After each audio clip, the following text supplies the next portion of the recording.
Hello students, welcome to this exclusive video series. और आज हम डिस्कस करने वाले हैं logical reasoning for standard 9 students. जितने भी स्टूडेंट्स आने वाले समय में ओलंपियाड्स, एनटीएससी और नेशनल टैलेंट सर्च एग्जाम्स जैसे परीक्षाओं के लिए तैयारी करना चाहते हैं, उनके लिए ये बहुत यूजफुल ट्यूटोरियल वीडियो है, तो ध्यान से देखिए। चलिए शुरू करते हैं आज की हमारी इस वीडियो से। सो स्टूडेंट्स, सबसे पहला जो टॉपिक होता है वो होता है सीरीज कंप्लीशन का। आप अपनी स्क्रीन पर देख सकते हैं, एग्जाम्पल के तौर पर एक क्वेश्चन मैंने आपके सामने पूछा है। आपको एक सीरीज दी गई है और आपको यह पता लगाना है कि ये सीरीज में दिए हुए नंबर्स में आपस में रिलेशन क्या है और क्वेश्चन मार्क की जगह पर कौन सा अप्रोप्रिएट नंबर आएगा। 4 ऑल्टरनेटिव्स दिए हुए हैं आपको, तो बड़ा ध्यान से देखिएगा कि ये सॉल्व कैसे होती है वाली सीरीज। अब यहां पर स्टूडेंट्स आप देख सकते हैं कि सीरीज का जो पहला नंबर है वो 3 है, दूसरा नंबर 10 है और तीसरा नंबर 101 है। इसका रिलेशन कुछ इस प्रकार से है कि अगर आप 3 स्क्वायर प्लस 1 करते हैं तो ये आपको देता है 9 प्लस 1, जिसका आंसर आता है 10, और 10 is nothing but the next number of the series. उसी तरीके से स्टूडेंट्स, अगर आप 10 स्क्वायर प्लस 1 करते हैं तो ये आपको देगा 100 प्लस 1 विच गिव्स यू 101, और 101 से आपको मिल गया the next number of the series. अब इसका जो अगला सीक्वेंस रहेगा वो बहुत श्योर है कि क्या होने वाला है। आपको करना है 101 का स्क्वायर और उसमें आपको ऐड कर देना है 1। 101 का स्क्वायर है और ऐड कर देना है 1, बहुत आसान है। अब 101 का स्टूडेंट्स अगर आपको स्क्वायर निकालना है, अगर आपको 101 का स्क्वायर कैलकुलेट करना है तो बेहद आसान है। हाँ, 10 का स्क्वायर 100 मैंने यहां लिख दिया, 01 यहां पर लिख दिया, यहां पर क्रॉस डाल दीजिए। सो 10 into 1 is 10 and 10 into 2 gives you 20। इसको यहां पर आप ऐड कर दीजिए, हो गया 10201। एंड फाइनली जब आप इसमें ऐड कर देंगे एक और, आप इसमें 1 ऐड कर दीजिए, आपको मिल जाएगा 10202। क्या ये हमको देखना है, क्या ये आंसर है? Yes, this is in the option, so the correct answer is option C, 10202 is the correct answer. तो इस तरीके से सीरीज कंप्लीशन के क्वेश्चंस को सॉल्व किया जा सकता है। जो अगला क्वेश्चन सेट आप देख रहे हैं अपनी स्क्रीन के ऊपर, वो कुछ इस प्रकार है। एनालॉजी के क्वेश्चंस पूछे जाते हैं। एनालॉजी के क्वेश्चन स्टूडेंट्स आप सबने अपने इंग्लिश की क्लासेस में भी किए होंगे, बट लॉजिकल रीजनिंग में एनालॉजी के क्वेश्चंस पूछे जाते हैं। अगेन यहां पर एक रिलेशनशिप दिया होता है और उस रिलेशनशिप को डिकोड करते हुए आपको करेक्ट ऑल्टरनेटिव मार्क करना होता है। कैसे सॉल्व करते हैं चलिए देखिए। यहां पर एक क्वेश्चन दिया हुआ है आपको, flow is to river then stagnant is to what. जो नदी है वो बहती है, रिवर फ्लोज, और दिए हुए 4 ऑप्शंस में से ऐसी कौन सी एंटिटी है जो फ्लो ना करते हुए स्टेगनेंट रहती है? रेन स्टेगनेंट नहीं रहती, एक जगह रुकी नहीं रहती। स्ट्रीम भी जो है वो बहाव में रहती है, वो स्टेगनेंट नहीं रहती। और कैनाल भी जो है वो भी बहते रहता है। तो एक ही ऑल्टरनेटिव बचा है, दैट इज पूल। और पूल का जो पानी है वो एक जगह स्थिर रहता है। आपने देखा होगा स्विमिंग पूल्स का जो पानी है वो बहता नहीं, वो एक जगह पे स्थिर रहता है, एक जगह पर स्टेगनेंट रहता है। सो इसका जो करेक्ट ऑल्टरनेटिव है that is option C, pool. Moving ahead with the next question students. अगला जो क्वेश्चन आता है वो आता है क्लासिफिकेशन की कैटेगरी का। आपको क्लासिफाई करना पड़ता है। इसको अगर मैं सादी भाषा में बोलूं, एक सिंपल वर्ड्स में अगर इसको मैं पुटअप करूं, तो आपने ये वाले क्वेश्चंस बहुत बार सॉल्व किए होंगे, जिसको बोलते हैं ऑड मैन आउट करना। सो classification is nothing but odd man out find करना। ऑड मैन आउट निकालना पड़ता है आपको क्लासिफिकेशन के प्रॉब्लम सॉल्व करने के लिए। Choose the word which is different from the rest. In 4 alternatives में से 3 ऑल्टरनेटिव्स ऐसे हैं स्टूडेंट्स जिनमें एक चीज कॉमन है। एक ऑल्टरनेटिव ऐसा है जो बचे हुए 3 कॉमन एंटिटी से सेपरेट है, डिफरेंट है। आपको वो क्लासिफाई करना है, आपको वो ऑड मैन आउट फाइंड करना है। चलिए देखते हैं। यहां पर आपको 4 बर्ड्स के नाम दिए हुए हैं, कीवी, ईगल, ईमू और ऑस्ट्रिच। अब इसमें एक चीज ध्यान देनी है स्टूडेंट्स कि कीवी, ईमू और ऑस्ट्रिच, ये जो 3 बर्ड्स हैं ये फ्लाइटलेस बर्ड्स हैं। ये जो बर्ड्स हैं they don't fly, no fly birds बोल सकते हैं। They don't fly, no flying birds. Only 1 bird, इनमें से सिर्फ एक बर्ड ऐसी है जो फ्लाई कर सकती है, and that is eagle. So इसका जो करेक्ट ऑप्शन है, the correct alternative is eagle. तो इसका जो करेक्ट आंसर है, correct answer is option B, eagle. चलिए students, moving ahead with the next set of questions, coding and decoding. बहुत ही इंटरेस्टिंग सा टॉपिक रहता है ये, यहां पर स्टूडेंट्स आप देख सकते हैं कि एक पर्टिकुलर वर्ड को एक पर्टिकुलर सेट में कोड किया होता है और उस कोड को आपको डिकोड करना पड़ता है। एग्जाम्पल के तौर पर स्टूडेंट्स आप देख सकते हैं यहां पर कि मिशंस को लिखा गया है कुछ इस प्रकार, MSSIISNOS, इस प्रकार लिखा गया मिशंस को। अब ये वाला मिशंस को जो लिखा गया है ये किसी तरीके से कोड किया गया है इसको एक एनक्रिप्ट किया गया है। आपको उस एनक्रिप्शन को डिक्रिप्ट करना है, आपको उस कोड को डिकोड करना है। तो उसी तरीके से पूछा गया है कि अगर मिशंस को इस प्रकार लिखा गया है तो आपको यह बताना है स्टूडेंट्स कि ये जो शब्द ऑनलाइन है इन गिवन 4 ऑल्टरनेटिव्स में से इसे किस प्रकार लिखा जा सकता है, किस तरीके से लिख सकते हैं। तो चलिए इसको डिकोड करना हम शुरू करते हैं। अब यहां पर स्टूडेंट्स एक चीज देखिए, अगर मैं बात करूं इस शब्द की मिशंस को कोड किया गया है MSIISNOS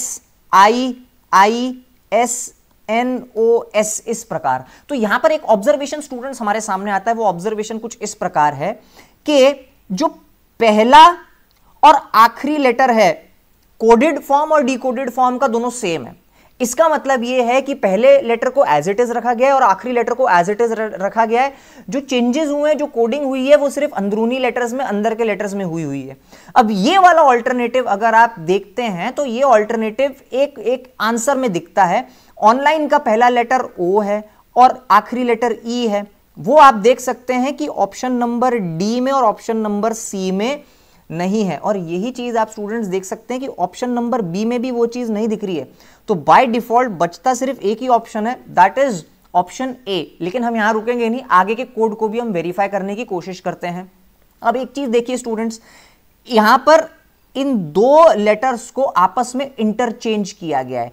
IS SI कर दिया गया, SI को IS कर दिया गया, ON को NO कर दिया गया। तो ये करेक्ट कोड है जो हमें पता चल चुका है। हमने इस एनक्रिप्टेड चीज को डिकोड कर दिया है और हम देख सकते हैं कि अगर आप ऑनलाइन का NLIN को कंपेयर करेंगे तो NL का बना LN और IN का बना NI। सो इसका जो करेक्ट ऑल्टरनेटिव है students, that is the correct option is option A. इस प्रकार के क्वेश्चंस आते हैं कोडिंग और डिकोडिंग में। यहां पर अल्फाबेट्स पूछे हैं, वो नंबर्स भी पूछ सकता है, स्पेशल कैरेक्टर्स भी पूछ सकता है, अल्फा न्यूमेरिक कॉम्बिनेशंस भी दे सकता है। तो ये हो गया questions based on coding and decoding.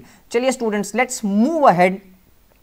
The next set of question जो पूछा जाता है that is from the chapter of blood relations. बहुत ही इंटरेस्टिंग चैप्टर होता है। ब्लड रिलेशन से जुड़ी हुई काफी इंटरेस्टिंग चीजें पूछी जाती हैं। अब एक चीज समझने की कोशिश कीजिए स्टूडेंट्स की कॉम्पिटिटिव एग्जाम्स में और इन सब जगहों पर ब्लड रिलेशंस के चैप्टर को इंक्लूड क्यों किया जाता है, उसका एक कारण है। अगर आप हिंदी में रिलेशंस की बात करते हैं तो मामा, चाचा, ताया, फूफा, ये चारों अलग अलग रिलेशंस हैं और चारों रिलेशंस अलग अलग लाइन से आते हैं। कुछ मदर की तरफ से आते हैं और कुछ फादर की तरफ से आते हैं। लेकिन इंग्लिश लैंग्वेज में होता क्या है कि ये जितने भी रिलेशंस हैं, इन सभी रिलेशंस को सिर्फ एक ही शब्द से डिस्क्राइब किया जाता है और वो शब्द है अंकल, जिसकी वजह से कंफ्यूजन क्रिएट होता है। और इस रीजन की वजह से ब्लड रिलेशन के टॉपिक को इंक्लूड किया जाता है इन सभी all India highly competitive exams जो होते हैं सब में इंक्लूड किया जाता है। तो ब्लड रिलेशन का एक क्वेश्चन है आप सबके सामने, चलिए उसको डिस्कस करते हैं। Pointing to a photograph of a boy, Suresh said, he is the son of the only son of my mother.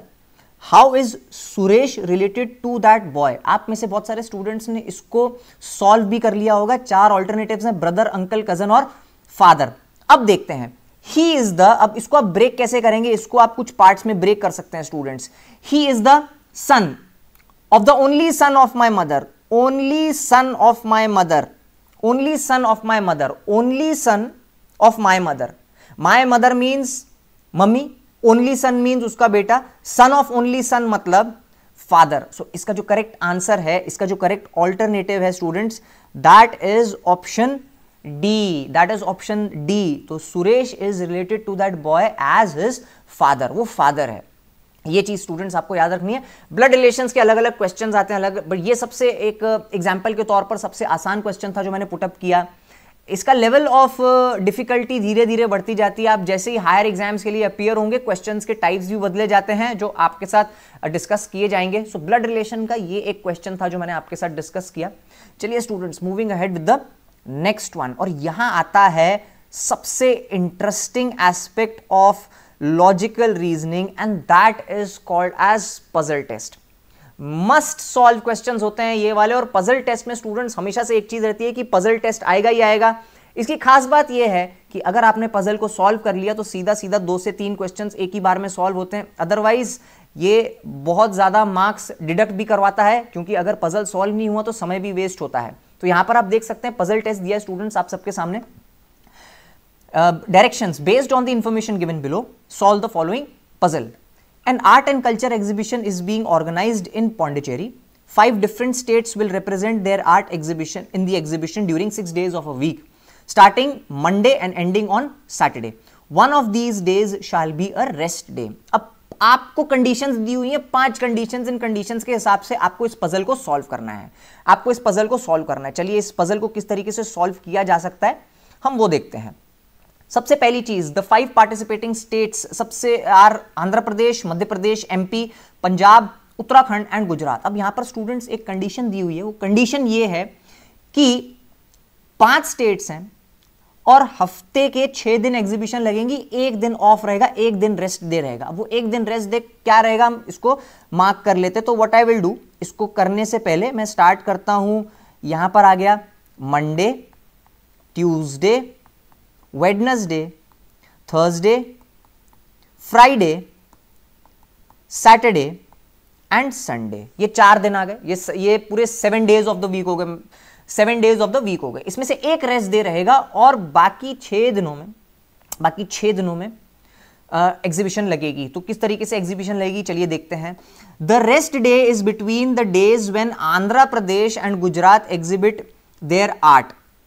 Okay, अब ओके, एक कंडीशन उसमें है, only 1 state can put up their exhibition per day. The rest day is between the days between Andhra Pradesh and Gujarat. अब इसमें एक चीज हम mark कर देते हैं। अब मान के चलिए कि ये रहा रेस्ट डे, तो रेस्ट डे की जब बात करेगा आप, तो ये आंध्र प्रदेश और गुजरात ऐसा हो सकता है, ये आंध्र प्रदेश और ये गुजरात ऐसा हो सकता है। सिर्फ इतना कहा गया है स्टूडेंट्स कि आंध्र प्रदेश और गुजरात के बीच में रेस्ट डे है। ये नहीं बोला गया है कि आंध्र प्रदेश की पहले है या गुजरात की पहले। आंध्र प्रदेश की पहले भी हो सकती है, बाद में भी हो सकती है, और गुजरात की भी पहले हो सकती है, बाद में भी हो सकती है। तो ये चीज अभी तक मेंशन नहीं की गई है। सिर्फ इतना कहा है कि the rest day is between, इतना कहा गया है सिर्फ, that the rest day is between the days when Andhra Pradesh and Gujarat exhibit their art. सिर्फ इतना कहा गया, उस हिसाब से मैंने ये वाली कंडीशन पुटअप कर दी है। चलिए आगे देखते हैं। Punjab will put up their exhibition right before Uttarakhand. Punjab की जो एग्जीबिशन रहेगी ना वो राइट बिफोर उत्तराखंड रहेगी, उत्तराखंड से जस्ट पहले रहेगी। इसका मतलब दूसरी कंडीशन क्या आएगी, अगर यहां पर पंजाब है तो उत्तराखंड उसके जस्ट नीचे रहेगा। पंजाब के ऊपर उत्तराखंड, उत्तराखंड जो है वो पंजाब के नीचे रहेगा। Next one, there is a gap of 2 days between Gujarat and Punjab's exhibition. Okay, there is a gap of 2 days between Gujarat and Punjab's exhibition. अब एक चीज देखिए स्टूडेंट्स, मान के चलिए पंजाब और गुजरात की जो एग्जीबिशन है उसमें 2 दिन का गैप है। इसका मतलब ये रहा पंजाब और गुजरात डे 1, डे 2, और यहां पर आया पंजाब और गुजरात, यहां पर आया पंजाब और गुजरात। अब यहां पर स्टूडेंट्स एक चीज आपको एक चीज ध्यान में रखनी है, वो ये है कि इन कंडीशंस को आपको बड़ा ध्यान से सॉल्व करना पड़ेगा। चलिए आगे करते हैं। Gujarat organise the exhibition before Punjab. Okay, यहां पर एक बहुत बड़ी हिंट है, Gujarat organise the exhibition before Punjab. इसका मतलब जो करेक्ट ऑल्टरनेटिव है, जो करेक्ट कॉम्बिनेशन है वो ये वाला है, that Gujarat organise the exhibition before Punjab. इसका मतलब ये है कि ये वाला जो कॉम्बिनेशन है वो नहीं रहेगा। गुजरात और पंजाब के बीच में 2 दिन का गैप है। अब एक चीज देखिए स्टूडेंट्स, इस कंडीशन की तरफ अगर हम नजर डालें, जिसको मैं एनसर्कल कर रहा हूं आपके सामने, अगर मैं ये वाली कंडीशन कंसीडर करता हूं, अगर मैं ये वाली कंडीशन को कंसीडर करता हूं कि जहां पर गुजरात ऊपर है, तो उसके 2 दिन के बाद पंजाब यहां पर आएगा और उत्तराखंड यहां पर रहेगा। उसके 2 दिन के बाद पंजाब गुजरात के नीचे आएगा और उत्तराखंड उसके नीचे आएगा, लेकिन कंडीशन में ये चीज़ बोल दी गई है कि 2 दिन का गैप है जो यहाँ पर बाकायदा आ चुका है। और एक चीज़ बोली है साथ में, आखिरी कंडीशन की तरफ आपको नज़र डालनी है, that MP does not organise the exhibition on Saturday.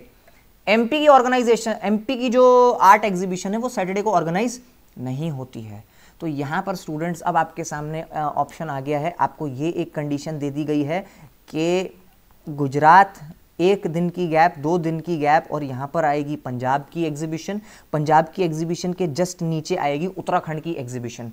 तो ये हो गया डे 1, ये हो गया दूसरा दिन, ये हो गया तीसरा दिन, this is the 4th day and this is the 5th day, this is the 5th day. अब ये कौन सा दिन है ये नहीं पता, बट ये वाला कॉम्बिनेशन जरूर है, ये वाला कॉम्बिनेशन ऐसा है, ये चीज तो एकदम क्लियर हो गई है, ये आप सबको समझना है।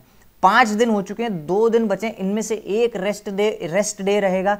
अच्छा, ये भी कहा गया है कि आंध्र प्रदेश जो है उसके और गुजरात के बीच में 1 दिन का रेस्ट डे है। अब मान के चलिए गुजरात के ऊपर अगर आप रेस्ट डे देते हैं, अगर आप गुजरात के ऊपर रेस्ट डे देते हैं तो आंध्र प्रदेश उसके ऊपर आ जाएगा।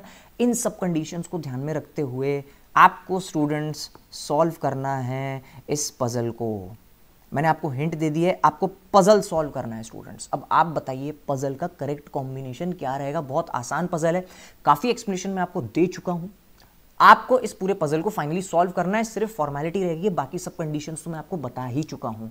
सो ये हुआ स्टूडेंट्स पजल सॉल्विंग के ऊपर एक पूरा क्वेश्चन, और इस प्रकार के क्वेश्चंस आपको लॉजिकल रीजनिंग में पूछे जाते हैं। चलिए students, let's move ahead towards the next part. यहां पर स्टूडेंट्स आप देख सकते हैं डायरेक्शन सेंस का प्रॉब्लम है, बहुत आसान प्रॉब्लम रहता है, ये मस्ट सॉल्व प्रॉब्लम रहता है और मस्ट स्कोर प्रॉब्लम्स होते हैं डायरेक्शन सेंस के प्रॉब्लम में। डायरेक्शंस होती हैं नॉर्थ, ईस्ट, वेस्ट, साउथ, और सब डायरेक्शंस होती है north east, north west, south east and south west. इन सब डायरेक्शंस के ऊपर क्वेश्चंस पूछे जाते हैं। एग्जाम्पल के तौर पर स्टूडेंट्स एक क्वेश्चन आपके सामने रखा गया है, इस क्वेश्चन को सॉल्व करते हैं। चलिए देखते हैं। y is in the east of x, y is in the east of x। Okay, अब जो ये रही कंडीशन y की, और y जो है it is in the east of x, और x हो गया स्टूडेंट्स यहां पर। तो ये हो गई x और y की कंडीशन। अब इसके आगे स्टूडेंट्स देखते हैं, वो ये बोल रहा है which is in the north of z, कौन x, which is in the north of z, तो ये रहा z, इसकी पोजीशन आ गई। If p is in the south of z, p यहां पर है, p की पोजीशन यहां पर है। अगर मैं डायरेक्शंस को मार्क करूं तो स्टूडेंट्स डायरेक्शंस कुछ इस प्रकार होती हैं, तो ये रहा ईस्ट, साउथ, नॉर्थ और वेस्ट, इस तरीके का ये पूरा कॉम्बिनेशन बना है। ये चीज यहां पर दर्शाई गई है, ये चीज यहां पर डिपिक्ट की गई है स्टूडेंट्स, ये चीज आपको ध्यान में रखनी है। This is what is depicted, और ये चीज को आपको ध्यान में रखना है। Then in which direction of y is p, बहुत आसान सवाल है लेकिन इंपॉर्टेंट है स्टूडेंट्स। इतने इजी क्वेश्चंस भी आते हैं ओलंपियाड्स में, कॉम्पिटिटिव एग्जाम्स में इतने इजी क्वेश्चंस भी आते हैं, और ये बहुत स्कोरिंग चैप्टर रहता है, ये चीज याद रखिएगा। क्वेश्चन में क्या पूछा गया है, in which direction of y is p, in which direction of y, in which direction of y is p। तो यहां पर आप देख सकते हैं students, in which direction of y, in which direction of y p पूछा गया है, तो ये होता साउथ और ये होता साउथ वेस्ट। लेकिन यहां पर स्टूडेंट्स आप देख सकते हैं कि साउथ वेस्ट की जगह पर साउथ ईस्ट है। साउथ ईस्ट ये वाला डायरेक्शन होता है जो कि होता नहीं है, और साउथ डायरेक्शन में है नहीं, नॉर्थ डायरेक्शन में है नहीं, ये चीज पूछी गई है। तो इसका जो करेक्ट ऑल्टरनेटिव है student, that is the correct answer is none of these. क्यों? क्योंकि ऑल्टरनेटिव्स में साउथ वेस्ट डायरेक्शन नहीं दी हुई है, ये चीज स्टूडेंट्स आपको याद रखना है। सो इसका जो करेक्ट आंसर है students, that is option D. Option D को ध्यान रखिएगा students, the correct answer is option D. चलिए students, let's move ahead towards the next question. Paper folding और कटिंग के सेक्शन के ऊपर ये वाला सवाल आता है। आपकी इमेजिनेशन, आपकी विजुअलाइजेशन और आपकी क्रिएटिविटी का आपको इस्तेमाल करना पड़ता है इन प्रॉब्लम्स को सॉल्व करने के लिए।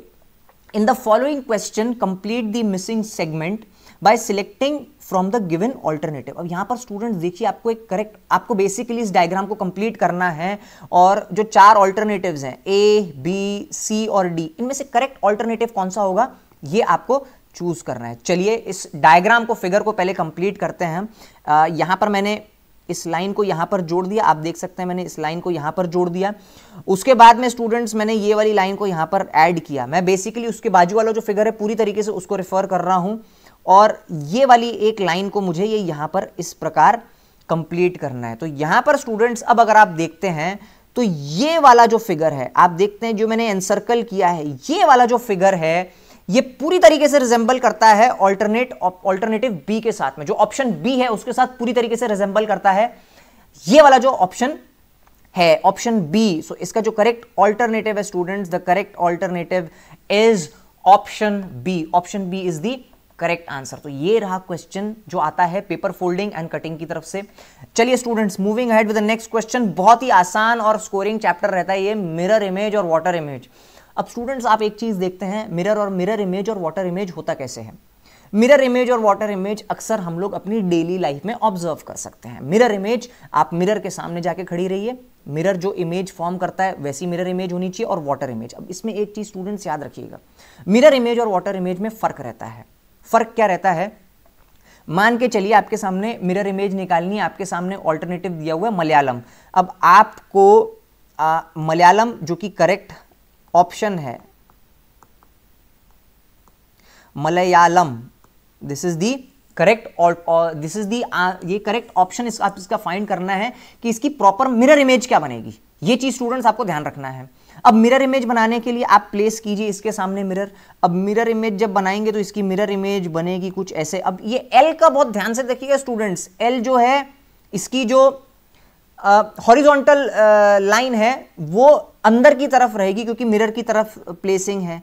This is A, this is Y as it is, ये ए आएगा, ये एल दोबारा वैसे आएगा, ये ए और ये वाला एम। तो एल की लाइन का आपको खासा ध्यान रखना है स्टूडेंट्स, और जिस तरीके से ये आया है, सो एम ए देखना है पूरा का पूरा वैसे आया, तो इसमें एक ऑल्टरनेटिव स्टूडेंट्स कट जाएगा, ये वाला ऑल्टरनेटिव नहीं है। क्यों? क्योंकि उसका जो एम और ए है वो एम और ए इन्वर्टेड है, जबकि मिरर इमेज में इन्वर्टेड नहीं आता। ये चीज स्टूडेंट्स आपको ध्यान में रखनी है, वो इन्वर्टेड नहीं आता है। तो एम ए और ए हो गया। अब एल की आपको कंडीशन देखनी है, सिर्फ एक ही ऑल्टरनेटिव है जहां पर आपको ये वाला पूरा कॉम्बिनेशन दिख रहा है, and that combination is option 2। यहां पर आप देख सकते हैं जो ऑप्शन 2 है वो पूरी तरीके से मिरर इमेज फॉर्म कर रहा है ऑफ द वर्ड मलयालम। सो इसका जो करेक्ट ऑल्टरनेटिव है, the correct alternative is option 2। तो ये हो गया स्टूडेंट्स मिरर इमेज की, मिरर इमेज किस तरीके से आप फाइंड आउट करते हैं। अब ऑन द सेम लाइंस आपको एक चीज देखनी है स्टूडेंट्स की, इसी की अगर आपको वाटर इमेज फाइंड करनी है तो आप वाटर इमेज कैसे फाइंड करेंगे। वर्ड वही है लेकिन मिरर इमेज और वाटर इमेज में फर्क आ जाएगा। तो वाटर इमेज डिपेंड करता है कि किस तरीके से आप मिरर प्लेस करते हैं। वाटर इमेज जो है वो इन्वर्टेड नीचे बनेगी और जो मिरर इमेज है वो साइडवर्ड्स बनती है। वो डिपेंड करता है कि आप मिरर कहां पर प्लेस करते हैं। तो इसकी वाटर इमेज अगर आपको बनानी है तो बहुत आसान है, ये रही इसकी वाटर इमेज। इस तरीके से इसकी पूरी वाटर इमेज बनाई जाएगी। This is how water image would be formed. अब ये वाले ऑल्टरनेटिव को, इस आंसर को अगर आप ऑल्टरनेटिव्स के साथ कंपेयर करते हैं स्टूडेंट्स, तो यहां पर आप देख सकते हैं कि सिर्फ एक ऑप्शन 3 है जहां पर m इन्वर्ट हुआ है, और उसी से आपको समझ में आ जाता है कि that is the correct alternative. Option 1, option 2 और ऑप्शन 4 में आप m की पोजीशन अगर आप देखेंगे तो m का जो वाटर इमेज है वो हमेशा w बनता है, लेकिन ऑप्शन 1, ऑप्शन 2 और ऑप्शन 4 में आप देख सकते हैं स्टूडेंट्स की m ही है। जबकि पूछा क्या गया है, आपको यह पूछा गया है कि आपको वाटर इमेज बनानी है, आपको वाटर इमेज बनानी है उसकी। सो इसका जो करेक्ट ऑल्टरनेटिव है that is option number 3। So option 3 is the correct answer. So इस तरीके से स्टूडेंट्स आप फाइंड करते हैं water image and mirror image. So students this was the logical reasoning for class 9th class के जितने भी स्टूडेंट्स हैं जो लॉजिकल रीजनिंग के लिए प्रिपेयर करना चाहते हैं और आने वाले समय में state talent search exams, national talent search exams, regional talent search exams, Olympiads के लिए प्रिपेयर करना चाहते हैं। ये था एक वीडियो ट्यूटोरियल आप सबके लिए लॉजिकल रीजनिंग के लिए। ऐसी और वीडियो ट्यूटोरियल्स के साथ में हमारे साथ जुड़े रहिए, बने रहिए, stay tuned. Thank you so very much.